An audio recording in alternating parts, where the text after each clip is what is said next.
నమస్తే మిత్రులారా, నేను మీ శ్రీనివాస్ చౌహాన్ అడ్వకేట్.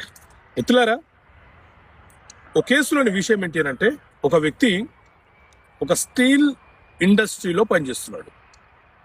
అయితే వాళ్ళు సాధారణంగా ఒక వేడి జనించే ప్రాంతంలో ఉంటారు కాబట్టి సేఫ్టీ కోసం వాళ్ళకు హెల్మెట్ కూడా ఇస్తారు.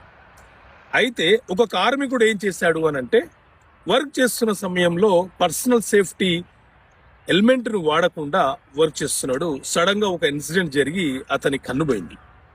ఇప్పుడు అతను కంపెన్సేషన్ నష్టపరిహారం కావాలని చెప్పి కేసు వేస్తే కేసు వీగిపోయింది. ఎందుకు వీగిపోయింది అనంటే, మిత్రులారా, మన దేశంలో ఎంప్లాయీస్ కంపెన్సేషన్ యాక్ట్ 1923 అనే చట్టం ఉంది.